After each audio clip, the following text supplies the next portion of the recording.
Going to the polls to choose their next president. He or she will inherit a country struggling with the highest homicide rate in Latin America, along with a crippling national debt, which has deeply affected the health and education systems. CCTV's John Holman joins us now, live from the capital, Tegucigalpa. John?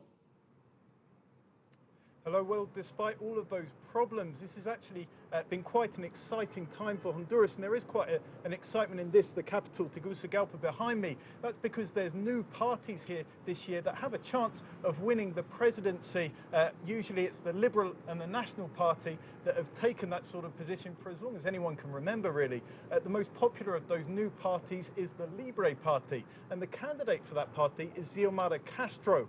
Her husband is Manuel Zelaya, the ex-president who was deposed in a 2009 coup, which really divided the country. Now, there's a lot of speculation about what will happen if Xiomara Castro wins that presidency. If once she gets into power, it will be her husband, Manuel Zelaya, who effectively shares decisions with her. And that is continuing to divide Honduras. Some are very happy about it and some less so.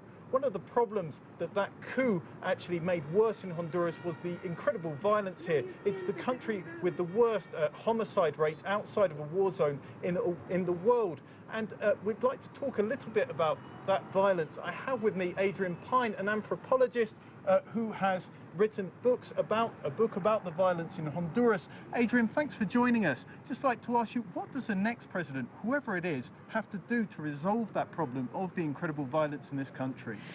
That's a big question, John, and that's definitely at the core of this presidential campaign. One of the candidates, Juan Orlando Hernandez, is approaching the security and the violence problem by arguing that there should be militarization of the streets. He's brought out, and in fact, inaugurated a new military police force to that end, saying that the more military and security forces are on the streets, the less crime will be committed. The approach of Xiomara Castro is quite different in that she's arguing that first of all, there needs to be a community policing model so that the same institutions that actually carried out the coup and that have terrorized a lot of the Honduran population, in particular activists over the past 4 years, are not really apt for creating an environment of real security. Instead, she argues there should be a community policing model, which is a model that's been quite successful in Nicaragua, in which the community really decides what kind of security it wants and is in control of the police as opposed to the national government.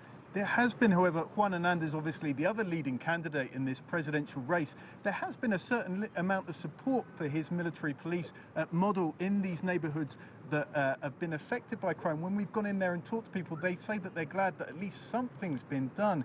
Is this a long-term solution then? Well, you know, I think that's really the big question that's being voted on in these elections. The crime really is dramatically high in here, and the statistics make that clear, that 85 per 100,000 population, 85 homicides per 100,000 annually, which is higher than any other country in the world. And people are fed up with being so terrified all the time. And so for many people in those dire conditions, having a military and a soldier on every corner looks like a good option. But there are many people, possibly more, who disagree, who think that the roots of the violence are in fact structural, that they have to do with impoverishment, that they have to do with people's lands being taken away illegally and against agrarian reform laws, and that those are the things that have to be changed. And the position of the Libre Party is the most important platform for them is to hold a national constituent assembly to rewrite the Constitution, which is in fact the reason that Manuel Zelaya was ousted in 2009 for suggesting the same thing, to create supposedly a much more participatory democracy. Thank you, Adrienne. So as we go into this election day tomorrow, of course, those causes of Honduras's damaged education system, the problems with its health, employment continue to rate highly on people's consciousness, especially with solving this problem of violence. But by this time tomorrow, we will have finished the voting here, and it will start to be the time of a new president to think about how he's going to solve the myriad problems that really confront this small Central American nation. Anand.